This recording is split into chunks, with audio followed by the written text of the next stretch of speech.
Hello everyone welcome to school plus. आज आम यह वीडियो माध्यम 2025 मसीह होता एसएसटी सेवक सेविकार मेन एग्जाम एवं सही एग्जाम रे पढ़ी ओडिया ग्रामर क्वेश्चन जोटा कि ओडिया ग्रामर क्वेश्चन पड़ता और सहित ओडिया पेडागोजी क्वेश्चन पड़ता टोटाल 25टा क्वेश्चन पड़ता। तो आज आम यह वीडियो माध्यम से ही 25टा क्वेश्चन को आम मैंने पूरा पूरी डिटेल्स डिस्कसन करवा जोटा कि आपण आगामी एसएसटी जेटी हो एसएसटी सेवक सेविका एटी जोटा कि जूनियर टीचर माने रेगुलर पोस्ट होगी बाहर एटी असिस्टेंट टीचर और ता सहित ओडिशार O triple SC O double SC करुवा जेकोसी एग्जाम होना कहीं जब से एग्जाम सिलेबस रे ओडिया ग्रामर अच्छी तो आपण मैंने यह वीडियो को फास्ट रु लास्ट से देखूँ और ता सहित ओटीटी सीटी आरएसटी सबू एग्जाम बहुत हेल्पफुल हम। तो मोर आशा आपण मैंने वीडियो को फास्ट रु लास्ट से देखिए बिना स्किप करके देखिए এবং ତା ସହିତ ଭିଡ଼ିଓକୁ ଲାଇକ୍ କରିଦେବେ, ଚ୍ୟାନେଲକୁ ନୂଆ ଥିଲେ ସବସ୍କ୍ରାଇବ୍ କରିବେ ଏବଂ ବେଲ୍ ଆଇକନ୍ ଉପରେ କ୍ଲିକ୍ କରିବେ ଯଦ୍ୱାରା କି ମୁଁ ଯାହା ବି କିଛି ନୂଆ ଭିଡ଼ିଓ ଅପଲୋଡ଼ କରିବି ଆପଣମାନେ ସେହି ଭିଡ଼ିଓଟାକୁ ଫାଷ୍ଟ ଦେଖିପାରିବେ ଏବଂ ତା ସହିତ ଆପଣମାନଙ୍କୁ ଭିଡ଼ିଓ କେମିତି ଲାଗିଲା ମୋତେ କମେଣ୍ଟରେ ଜଣାଇବେ। ତ ଫାଷ୍ଟ କ୍ୱେଶ୍ଚିନ୍ କ'ଣ ଅଛି ଆମେ ଦେଖିବା। ଫାଷ୍ଟ କ୍ୱେଶ୍ଚିନ୍ କ'ଣ ଅଛି? ଫାଷ୍ଟ କ୍ୱେଶ୍ଚିନ୍ ଅଛି କି କୌରବ ମାନେ ପରାଜୟ ବରଣ କଲେ ତ ରେଖାଙ୍କିତ ପଦରେ ଥିବା ଉପସର୍ଗ ଚିହ୍ନଟ କର। ମାନେ କହିଛି କି ଆମର ଯୋଉ ପରାଜୟ ଏଇ ଯୋଉ ଶବ୍ଦଟାରେ ଉପସର୍ଗ କୋଉଟା ଦେଖନ୍ତୁ ଆମେ ଜାଣିଛେ କି ଉପସର୍ଗ ଆମେ ଯୋଉ ଶବ୍ଦଟା ପ୍ରଥମରୁ ଫାଷ୍ଟ ଯୋଉଟା ଆମର ଲାଗିଥାଏ ତାକୁ ଆମେ କଣ କହିଥାନ୍ତି ନା ଉପସର୍ଗ କହିଥାନ୍ତି। ଏଠି ଆମର କଣ ଲାଗିଛି ନା ପରା ଲାଗିଛି ସେଥିପାଇଁ ଆମର ପରାଜୟରେ ଉପସର୍ଗ କୋଉଟା ହବ ନା ପରା। ତ ଅପସନ ବି ହେଇଯିବ ସଠିକ ଆନ୍ସର। ତ ଆପଣମାନଙ୍କର କେତେଟା କ୍ୱେଶ୍ଚନ ଠିକ ହଉଛି ମତେ ଆପଣମାନେ କମେଣ୍ଟରେ ଜଣାଇବେ। ତ ପରବର୍ତ୍ତୀ କ୍ୱେଶ୍ଚନ ଆମେ ଯିବା। ପରବର୍ତ୍ତୀ କ୍ୱେଶ୍ଚନ କହିଛି କି ଏନସିଏଫ 2005 ଅନୁଯାୟୀ କେଉଁ ପ୍ରକାରର ଶିକ୍ଷା ବ୍ୟବସ୍ଥା ଉପରେ ଗୁରୁତ୍ୱ ଦିଆଯାଇଅଛି। ମାନେ ଆମେ एनसीएफ 2005 ଅନୁସାରେ ଆମେ କାହା ଉପରେ ଆମେ ଅଧିକ ଫୋକସ କରିଛନ୍ତି। ତ ଅପସନ ଅଛି ଶିଶୁ କୈନ୍ଦ୍ରିକ ଏବଂ ବିବିଧତାକୁ ସାମିଲ କରିବା ବା ଚାଇଲ୍ଡ ସେଣ୍ଟର୍ଡ ବା ଇନକ୍ଲୁସିଭ ଅଫ ଡାଇଭର୍ସିଟି। ତାପରେ ଅଛି ଏକ୍ସାମିନେସନ ଫୋକସ୍ଡ ଆଣ୍ଡ ୟୁନିଫର୍ମ ନା teacher centred and strict technology driven and global. देखो आमर कोटा हम सठिक आंसर जोटा आम पॉजिटिव थी सेटा आम आंसर करवा। तो ऑप्शन ए टा हमर कोन अछि ना कहि कि हमर चाइल्ड सेंटर्ड एंड ता सहित इंक्लूसिव ऑफ डाइवर्सिटी जो माने डाइवर्सिटी रो मीनिंग कोन जानि छथि तो कमेंट रे जणेबे। ओके मु जानिबि कि आपण माने वीडियो को देखुछथि कि नहीं। ओके तो देखो आम एनसीएफ 2005 अनुसार कोन को है ना आम पिला मानकू माने शिशु केंद्रिक पद्धति रे आम पढेबा एवं ता सहित पिला मानकर जो डिफरेंस टा अछि हला पिला पिला मानक मध्यरे सेटा को माने से डिफरेंस को जानि के से अनुसार हम तांको पढेइले से माने निज निजर बेग अनुसार से माने पढी परिबे। एटा हमर एनसीएफ 2005 रे को जायछि। तो सेटा ऊपर अधिक गुरुत्व देई कि शिक्षा व्यवस्था को अधिक सुदृढ़ करा जाय परिबो। तो परवर्ती क्वेश्चन को जिबा। तो परवर्ती क्वेश्चन कोन अछि which of the following is not considered A form of creative thinking. होला तो देखो चारटा मध्य कोटा गोटे क्रिएटिव थिंकिंग क्रिएटिव राइटिंग नुह से पचारछि। ऑप्शन अछि news paper reports anecdotes play script poetry. देखंतु न्यूज पेपर रिपोर्ट जोटा गोटे क्रिएटिव राइटिंग रे जाउ नाही हैला। तो ऑप्शन ए जो सटीक आंसर जेहेतु नॉट पचारथिला तो हेतु हम नेगेटिव टाइप आंसर करिवा। तो ऑप्शन ए सटीक आंसर हबा। तो परवर्ती क्वेश्चन को जिबा। परवर्ती क्वेश्चन हमर कहिछि केउं भाषा पिला मानको जटिल धारणा गुडी को गभीर भाव में बुझिबारे सहायता करे हैला। कोटा आमे माने पिला मानको को भाषा रे पढेइले पिला माने सब किछि ठीक भाव में बुझि पारिबे। को भाषा रे ना आंचलिक हबो नै विदेशी हबो नै कोनोसी नुवा भाषा हबो नै कोन हबो ना घरोई भाषा बा मातृभाषा रे पढेइले पिला माने सब किछि सिचुएशन को ठीक भाव में बुझि पारिबे। सेति पे हमर ऑप्शन ए सटीक आंसर हेजु होला। आपण मानकर केतरा ठीक होउची मते आपण माने कमेंट रे जणाइबे। तो परवर्ती क्वेश्चन को जिबा। परवर्ती क्वेश्चन कोन अछि कहिछि कि निम्नलिखित विवृत्ति गुडिक मध्यरु केउंटी सुनिबार प्रक्रिया को सर्वोत्तम भाव में वर्णना करे हैला। तो ऑप्शन अछि पठन एवं लेखिबा अभ्यास माध्यम रे सुनिबार आयत करा जाय परिबो। आयतटा ओड नेगेटिव हेउची तो सठिक आंसर हबो नै। तो परे अछि कोन सुनिबा एक सक्रिय प्रक्रिया जेउंथरे शब्दर पार्थक्य एवं प्रासंगिक व्याख्या अंतर्भुक्त। देखंतु शब्द आमे सुनिबा मध्ये गोटे एक्टिव प्रोसेस अटे जेउंथरे कि आमे शब्द शब्द मध्यरे थिबा पार्थक्य एवं ता सहित प्रासंगिक व्याख्या को आमे माने ठीक भाव में जानि पारंती। सेति पे हमर ऑप्शन बी टा हिजो सठिक आंसर होला। परवर्ती क्वेश्चन को जिबा। परवर्ती क्वेश्चन कोन कहै छी ना कला कना बुलाइबा रूढिटीर अर्थ कोन हैला। କଣ ହବ ନା ସର୍ବସ୍ୱ ଲୁଟି ନେବା। ଆପଣମାନେ ସମସ୍ତେ ଜାଣିଛନ୍ତି। ତ ଅପସନ ଏ ସଠିକ ଆନ୍ସର ହେଇଯିବ ହେଲା। ପରବର୍ତ୍ତୀ କ୍ୱେଶ୍ଚନକୁ ଯିବା। ପରବର୍ତ୍ତୀ କ୍ୱେଶ୍ଚନ ଆମର କଣ ଅଛି, କହିଛି କି ବିଶେଷଣ ପଦ ବ୍ୟବହାର କରି ବାକ୍ୟଟିକୁ ସମ୍ପୂର୍ଣ୍ଣ କର। ଦେଖନ୍ତୁ ଏଠି କହିଛି ଡ୍ୟାସ ଜୋରରେ ସହରରେ ପବନ ବହୁଛି। କଣ ହବ ନା ଅତି ଜୋରରେ। ଆମେ ଚାରିଟାଙ୍କ ମଧ୍ୟରୁ ଗୋଟେ ବସେଇବା ସେଠି। ଧୀରେ ହବ ନାହିଁ, ନିହାତି ହବ ନାହିଁ, ଚଞ୍ଚଳ ହବନି। କଣ ହବ ନା ଅତି ଜୋରରେ ସହରରେ ପବନ ବହୁଛି ହେଲା। ସେଥିପାଇଁ ଆମର ସଠିକ ଅପସନ ସି ଟା ହେଇଯିବ ସଠିକ ଆନ୍ସର ହେଲା। ତ ପରବର୍ତ୍ତୀ କ୍ୱେଶ୍ଚନକୁ ଯିବା। ପରବର୍ତ୍ତୀ କ୍ୱେଶ୍ଚନ କଣ କହିଛି ନା କ୍ରିୟା ବିଶେଷଣ ପଦ ବ୍ୟବହାର କରି ବାକ୍ୟଟିକୁ ସମ୍ପୂର୍ଣ୍ଣ କର ହେଲା। ଏଠି କହିଛି କି ରମେଶ ଡ୍ୟାସ ଭାଷଣ ଦେଲେ। କଣ ହବ ନା ହସି ହସି ଭାଷଣ ଦେଲେ ହବ ନାହିଁ, ବାରମ୍ବାର ଭାଷଣ ଦେଲେ ହବ ନାହିଁ, ଚାଲୁ ଚାଲୁ ହବ ନାହିଁ। କଣ ହବ ନା ଅପସନ ଡି ସ୍ପଷ୍ଟରେ। ରମେଶ ସ୍ପଷ୍ଟରେ ଭାଷଣ ଦେଲେ ହେଲା। ତ ଅପସନ ଡି ହେଇଯିବ ସଠିକ ଆନ୍ସର। ପରବର୍ତ୍ତୀ କ୍ୱେଶ୍ଚନକୁ ଯିବା। ପରବର୍ତ୍ତୀ କ୍ୱେଶ୍ଚନ କଣ କହିଛି, କହିଛି ଅବୟ ପଦ ବ୍ୟବହାର କରି ବାକ୍ୟଟିକୁ ସମ୍ପୂର୍ଣ୍ଣ କର ହେଲା। ଅବୟ ମାନେ କଣ ନା ଜାତି ବର୍ଣ୍ଣ ନିର୍ବିଶେଷରେ ବାକ୍ୟରେ ଯେଉଁ ଅଂଶଟାର କୌଣସି ବି ପରିବର୍ତ୍ତନ ଘଟେ ନାହିଁ ତାକୁ ଆମେ କହିଥାନ୍ତି କଣ ନା ଅବୟ ପଦ ହେଲା। ଦେଖନ୍ତୁ ଏଠି କଣ ହବ ନା ରମେଶ କଟକକୁ ଗଲେ ଡ୍ୟାସ ସେଠି ଦହିବରା ଖାଇଲେ। କଣ ହବ ନା ରମେଶ କଟକକୁ ଗଲେ ଏବଂ ସେଠି ଦହିବରା ଖାଇଲେ ହେଲା। ଅପସନ ଏ। ଆପଣମାନେ ଏଇ ଚାରିଟାଙ୍କ ଅପସନ ମଧ୍ୟରୁ ଗୋଟେ ସେଠି ପୁଟ୍ କରିକି ଦେଖିବେ, ଯୋଉଟା ଠିକ ହବ ସେଇଟା ହିଁ ଆମର ସଠିକ ଆନ୍ସର ହେଇଯିବ ହେଲା। ଏଠି କଣ ଏବଂ ହବ ହେଲା। ତ ପରବର୍ତ୍ତୀ କ୍ୱେଶ୍ଚନକୁ ଯିବା। ପରବର୍ତ୍ତୀ କ୍ୱେଶ୍ଚନ କଣ ଅଛି, କହିଛି ଏନସିଏଫ 2005 ରେ ଆଞ୍ଚଳିକ ଭାଷା ଗୁଡିକ କିମ୍ବା ମାତୃଭାଷା ଗୁଡିକର ଅର୍ଥ କଣ? କଣ ଅର୍ଥ? ଅପସନ ଅଛି ଦେଖନ୍ତୁ, କେବଳ ପାଠ୍ୟପୁସ୍ତକରେ ବ୍ୟବହୃତ ଭାଷା ହବ ନାହିଁ, ସ୍କୁଲରେ ପଢା ଯାଉଥିବା ବିଦେଶୀ ଭାଷା ହବ ନାହିଁ, ଆଧିକାରିକ ରାଜ୍ୟ ଭାଷା ହବ ନାହିଁ। କଣ ହବ ନା ଆଞ୍ଚଳିକ ଭାଷା ବା ମାତୃଭାଷା ମାନେ କଣ ନା ଘର, ପରିବାର ଏବଂ ପରିବେଶରୁ ଆସିଥିବା ଭାଷା ହେଲା। ଯୋଉଟା ମାନେ ଫାଷ୍ଟ ଶିଖିଥାନ୍ତି ସେଟାକୁ ଆମେ କଣ କହିଥାନ୍ତି, ଆମେ କହିଥାନ୍ତି ମାତୃଭାଷା। ସେଥିପାଇଁ ଆମର ଅପସନ ଡି ହେଇଯିବ ସଠିକ ଆନ୍ସର। ତ ପରବର୍ତ୍ତୀ କ୍ୱେଶ୍ଚନ କଣ ଅଛି, କହିଛି କି ଛୋଟ ପିଲାମାନଙ୍କ ପାଇଁ କେଉଁ ପ୍ରକାରର କାହାଣୀ ସବୁଠାରୁ ଉପଯୁକ୍ତ ଅଟେ?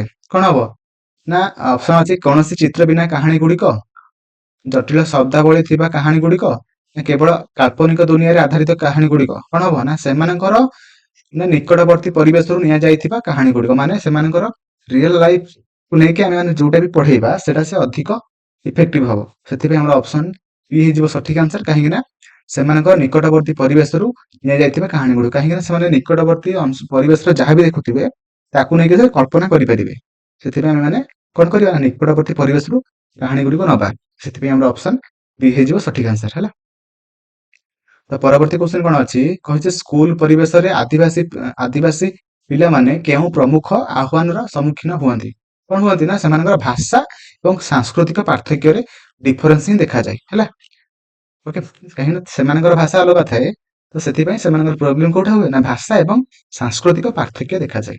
ତ ଅପସନ ସି ହେଇଯିବ ସଠିକ ଆନ୍ସର, ଭାଷା ଏବଂ ସାଂସ୍କୃତିକ ପାର୍ଥକ୍ୟ।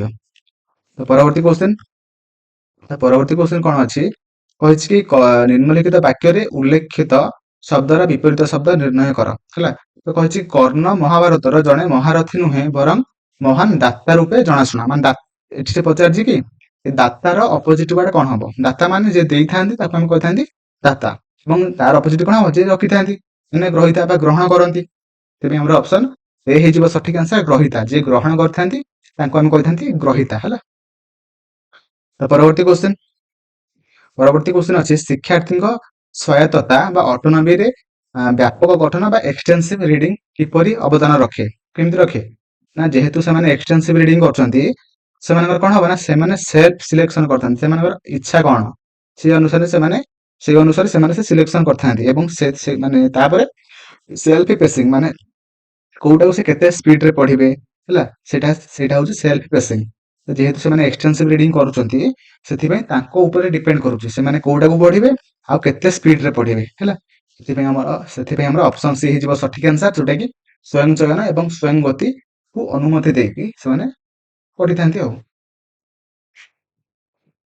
ତ ପରବର୍ତ୍ତୀ କ୍ୱେଶ୍ଚନ କଣ ଅଛି, କହିଛି କି ସଠିକ ପ୍ରତିକ୍ରିୟାକୁ ଉତ୍ସାହିତ କରିବାର ମନସ୍ତାତ୍ତ୍ୱିକ ଫାଇଦା କଣ ହେଲା।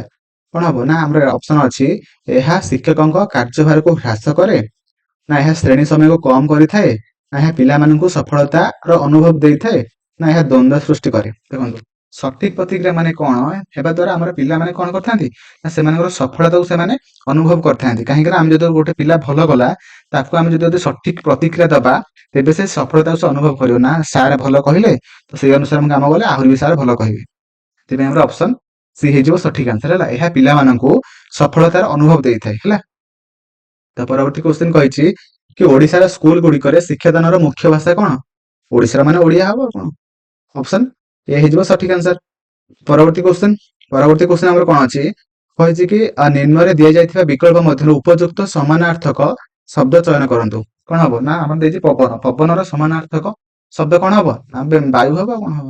ଅପସନ ସି ଆଉ। ତ ପରବର୍ତ୍ତୀ କ୍ୱେଶ୍ଚିନ କଣ ଅଛି କହିଛି କି ଏତେ ଔଷଧ ଖାଇଲି ତଥାପି ଜ୍ୱର ଭଲ ହେଉନି ହେଲା। ରେଖାଙ୍କିତ ପଦଟି କେଉଁ ଅବୟବ ପଦ ଅଟେ? କଣ ହବ ନା ତଥାପି ଗୋଟେ କେଉଁ ଟାଇପର ଅବୟବ ଅଟେ ନା ବିଯୋଜକ ହେଲା। ସେମାନେ ଡିଭାଇଡ କରୁଛି ଗୋଟେ ବାକ୍ୟକୁ ସେ ଡିଭାଇଡ କରି ରଖୁଛି ବୋଲି ତାକୁ ଆମେ କହିଥାନ୍ତି କଣ ନା ହଉଛି ବିଯୋଜକ ଅବୟବ ହେଲା। Option B will be right answer. ପରବର୍ତ୍ତୀ କ୍ୱେଶ୍ଚିନ ତ କଣ ଅଛି ନା କହିଛି ଦୁଇଟି ସାଧାରଣ ପ୍ରକାରର ରଚନା କଣ? କଣ ହବ ନା ମୌଖିକ ଗୋଟେ ଲିଖିତ ଗୋଟେ। ଆମର ଯୋଉ ଦିଟା ପରୀକ୍ଷା ହୁଏ ମୌଖିକ ପରୀକ୍ଷା ଗୋଟେ ଲିଖିତ ପରୀକ୍ଷା ଗୋଟେ। ତ ଅପସନ ଏ ହେଇଯିବ ସଠିକ ଆନ୍ସର। ତ ପରବର୍ତ୍ତୀ କ୍ୱେଶ୍ଚିନ ଯିବା। ପରବର୍ତ୍ତୀ କ୍ୱେଶ୍ଚିନ କହିଛି ଶିକ୍ଷକଙ୍କ ଦ୍ୱାରା ପ୍ରଦାନ କରାଯାଇଥିବା ଏକ ମଡେଲ ପାଠ୍ୟକୁ ଅନୁକରଣ କରିବା ଉପରେ ମୁଖ୍ୟତଃ ଲିଖନର କେଉଁ ପଦ୍ଧତି ଧ୍ୟାନ ଦିଏ? କଣ ହବ ନା ହଉଛି ଯେହେତୁ ସେମାନେ ଅନୁକରଣ କରୁଛନ୍ତି ସେମାନେ ପ୍ରୋସେସ ଅନୁସାରେ ଯାଉନାହାନ୍ତି କି ଆମର ପ୍ରକାର ପଦ୍ଧତିରେ ଯାଉନାହାନ୍ତି କି ଫ୍ରି ରାଇଟିଂ ରେ ଯାଉନାହାନ୍ତି। ଅନୁକରଣ କରୁଛନ୍ତି ମାନେ ସେ କେବଳ ପ୍ରଡକ୍ଟ ଉପରେ ଅଧିକ ଫୋକସ କରୁଛନ୍ତି। ସେଥିପାଇଁ ଆମର ଅପସନ ଡି ହେଇଯିବ ସଠିକ ଆନ୍ସର। ଓକେ, ପ୍ରଡକ୍ଟ ଓରିଏଣ୍ଟେଡ ହେଲା ବା ପ୍ରଡକ୍ଟ ଆପ୍ରୋଚ। ତ ପରବର୍ତ୍ତୀ କ୍ୱେଶ୍ଚିନ ଯିବା। ପରବର୍ତ୍ତୀ କ୍ୱେଶ୍ଚିନ କଣ ଅଛି କହିଛି କି ଆଖି ହାତ ସମନ୍ୱୟ ବା ଆଇ ହ୍ୟାଣ୍ଡ କୋଅର୍ଡିନେସନ ସମସ୍ୟା ଫଳରେ ଡ୍ୟାଶ ହୋଇପାରେ। କଣ ହୋଇପାରେ? ଯଦି ଆମର ମାନେ ଆଖି ଆଉ ତା ସହିତ ହାତର ସମନ୍ୱୟ ଠିକ ନାହିଁ ସମସ୍ୟା ଅଛି ତେବେ ଆମର କଣ ହବ ଯୋଉ ଲେଖିବା ସେଟା ଠିକରେ ମାନେ ହ୍ୟାଣ୍ଡ ରାଇଟିଂ ଭଲ ହବନି ଏବଂ ତା ସହିତ ସେ ଯିଏ ବି ପଢିବ ସେଟାକୁ ସେ ଠିକରେ ପଢିପାରିବ ନାହିଁ। କାହିଁକି ନା ସେ ଠିକରେ ଲେଖା ଯେହେତୁ ହେଇନାହିଁ ସେ ଠିକରେ ପଢିପାରିବ ନାହିଁ। ତ ସେଥିପାଇଁ ଆମର ଅପସନ ବି ହେଇଯିବ ସଠିକ ଆନ୍ସର ଯୋଉଟା କି ଅସ୍ପଷ୍ଟ ହସ୍ତଲେଖା ବା ଇଲିଜିବଲ ହ୍ୟାଣ୍ଡ ରାଇଟିଂ। ତ option B will be right answer. ତ ପରବର୍ତ୍ତୀ କ୍ୱେଶ୍ଚିନକୁ ଯିବା। ପରବର୍ତ୍ତୀ କ୍ୱେଶ୍ଚିନ କଣ କହିଛି ନା ଭାଷା ଶିକ୍ଷାରେ ତ୍ରୁଟି ଗୁଡିକୁ କିପରି ଦେଖାଯିବା ଉଚିତ? ଯଦି ଭାଷା ଶିକ୍ଷାରେ ମାନେ ଯାହା କିଛି ଭୁଲ ଅଛି ଆମେ ସେଟା କେମିତି ଦେଖିବା ଉଚିତ? ଅପସନ ଅଛି ଶୃଙ୍ଖଳାଗତ ସମସ୍ୟା ଭାବରେ, ଅପସନ ବି ଅଛି କଥା କହିବାକୁ ଏଡାଇବା କାରଣ ସ୍ୱରୂପ ନା ବିଫଳତାର ସଂକେତ ଭାବରେ। ଦେଖନ୍ତୁ କିନ୍ତୁ କଣ କରିବା ନା ଶିଖେଇବାର ପ୍ରୟାସ ଏବଂ କିମ୍ବା ପର୍ଯ୍ୟାୟ ଭାବରେ। ଆମେ ଯେହେତୁ ଶିଖୁଛନ୍ତି ଆମର ଭୁଲ ବାହାରିବ ସେଟାକୁ ଆମେ ମାନେ ନେଗେଟିଭରେ ନବା ନା ପଜିଟିଭରେ ନବା। କାହିଁକି ନା ନୂଆ ଶିଖିଲେ ହିଁ ଆମର ମାନେ ଭୁଲ ବାହାରିବ। ସେଥିପାଇଁ ଆମେ ମାନେ ଭାଷା ଶିକ୍ଷାର ତ୍ରୁଟି ଗୁଡିକୁ ଆମେ ମାନେ ଶିଖିବାର ପ୍ରୟାସ ଭାବରେ ନବା କିମ୍ବା ମାନେ ପର୍ଯ୍ୟାୟ ଭାବରେ ନବା ବା ପ୍ରୋସେସ ଭାବରେ ଆମେ ନବା। ଅପସନ ବି ହେଇଯିବ ସଠିକ ଆନ୍ସର ହେଲା। ପରବର୍ତ୍ତୀ କ୍ୱେଶ୍ଚିନ କଣ ଅଛି କହିଛି କି ଅବୟ ପଦ ବ୍ୟବହାର କରି ବାକ୍ୟଟିକୁ ସମ୍ପୂର୍ଣ୍ଣ କର। କଣ ହବ ନିରଦ ଡ୍ୟାଶ ଭଲ ଗୁଣୀ ପିଲାଟିଏ ଦୁର୍ଲଭ। କଣ ହବ ନା ନିରଦ ପରି ହେଲା। ନିରଦ ପରି ଭଲ ଗୁଣୀ ପିଲାଟିଏ ଦୁର୍ଲଭ ହେଲା। ତ ଅପସନ ସି ଏଠି ଲାଗିବ। ତ option C will be right answer ପରି ହେଲା। ତ ପରବର୍ତ୍ତୀ କ୍ୱେଶ୍ଚିନ କଣ ଅଛି କହିଛି କି ଅନ୍ତର୍ଭୁକ୍ତିର ଧାରଣା ବା କନସେପ୍ଟ ଅଫ ଇନକ୍ଲୁଜନ ମୁଖ୍ୟତଃ ଡ୍ୟାଶକୁ ସମର୍ଥନ କରେ। କଣ କାହାକୁ ସମର୍ଥନ କରେ ନା ହଉଛି ବିଦ୍ୟାର୍ଥୀଙ୍କ ବିବିଧତା ବା ଷ୍ଟୁଡେଣ୍ଟସ ଡାଇଭରସିଟି କୁ ସେ ଅଧିକ ସମର୍ଥନ କରେ। କାହିଁକି ନା ଆମେ ଯଦି ଡିଫରେନ୍ସ ବା ଡାଇଭରସିଟି ଥିବ ତେବେ ତାକୁ ସିନା ଆମେ ମାନେ ଇନକ୍ଲୁଜନ କରିବା ହେଲା। ସେଥିପାଇଁ ଆମର ସଠିକ ଆନ୍ସର କଣ ହବ ନା ପିଲାମାନଙ୍କର ଡିଫରେନ୍ସ ଥାଏ। ଗୋଟେ ପିଲା ତ ଚିତ୍ର ଭଲ କରିପାରୁଛି, ସବୁ ପିଲା ସେମିତି ନୁହେଁ ଯେ ସବୁ ପିଲା ଭଲ ଚିତ୍ର କରିବେ। ଗୋଟେ ପିଲା ଭଲ ନାଚି ପାରୁଛି ଆଉ ଗୋଟେ ପିଲା ଭଲ ଗୀତ ଗାଇ ପାରୁଛି ଏଇ ଟାଇପର ହେଲା। ସେ ଡିଫରେନ୍ସ ଟା ଅଛି ମାନେ ସେଇ ଡିଫରେନ୍ସକୁ ନେଇକି ଆମେ ମାନେ ପିଲାଙ୍କୁ ଆଗକୁ ନେବା। ସେଥିପାଇଁ ଆମର କଣ ହବ ନା କନସେପ୍ଟ ଅଫ ଇନକ୍ଲୁଜନ ମୁଖ୍ୟତଃ କାହାକୁ ସମର୍ଥନ କରେ ନା ହଉଛି ଷ୍ଟୁଡେଣ୍ଟ ଡାଇଭରସିଟିକୁ ଅଧିକ ସମର୍ଥନ କରେ। Option B will be right answer. କାହିଁକି ନା ଡାଇଭରସିଟି ଥିଲେ ହିଁ ସେମାନେ ଇନକ୍ଲୁଜନ କରିବେ ଟିଚର ହେଲା। ସେଥିପାଇଁ ଆମର ଅପସନ ବି ହେଇଯିବ ସଠିକ ଆନ୍ସର ହେଲା। ତ ପରବର୍ତ୍ତୀ କ୍ୱେଶ୍ଚିନ ବା ଲାଷ୍ଟ କ୍ୱେଶ୍ଚିନ ଟୋଟାଲ 100 ମାର୍କର ଏକ୍ସାମ ହେଇଥିଲା। ମ୍ୟାଥ 25, ଇଂଲିଶ 25, ଇଭିଏସ୍ 25, ଇଂଲିଶ 25 ହେଲା। ଆମର ଓଡିଆଟା 25 ମାର୍କ ପଡିଥିଲା। ତ ଓଡିଆଟା ଏଟା ଲାଷ୍ଟ କ୍ୱେଶ୍ଚିନ ହେଲା। ପ୍ରାଥମିକ ବିଦ୍ୟାଳୟ ପିଲାମାନଙ୍କ ବା ଏଲିମେଣ୍ଟାରୀ ସ୍କୁଲ ଚିଲଡ୍ରେନ ପାଇଁ କାହାଣୀ ଚୟନ କରିବା ସମୟରେ ଗୁରୁତ୍ୱପୂର୍ଣ୍ଣ ବିଚାର କଣ ହେଲା।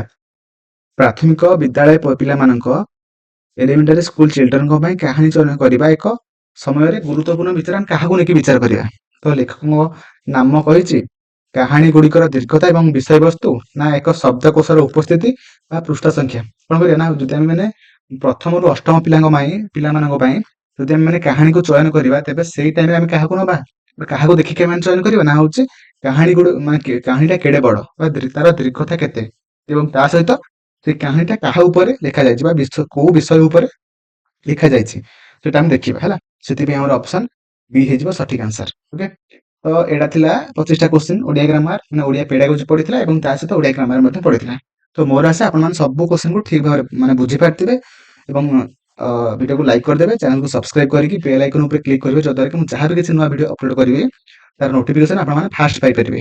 ଏବଂ ତା ସହିତ ଟେଲିଗ୍ରାମ ଚ୍ୟାନେଲ, ହ୍ୱାଟ୍ସଆପ୍ ଚ୍ୟାନେଲରେ ଜଏନ୍ ହୋଇଯିବେ ଏବଂ ଆପଣମାନଙ୍କର କେତେଟା ଠିକ ହେଲା ମତେ କମେଣ୍ଟରେ ଜଣେଇବେ କି ସାର୍ ମୋର ଏତିକିଟା ଠିକ ହେଲା ବୋଲି। ଦେଖା ହବ ନେକ୍ସଟ ଭିଡ଼ିଓରେ। ଥ୍ୟାଙ୍କ ୟୁ, ଜୟ ଜଗନ୍ନାଥ।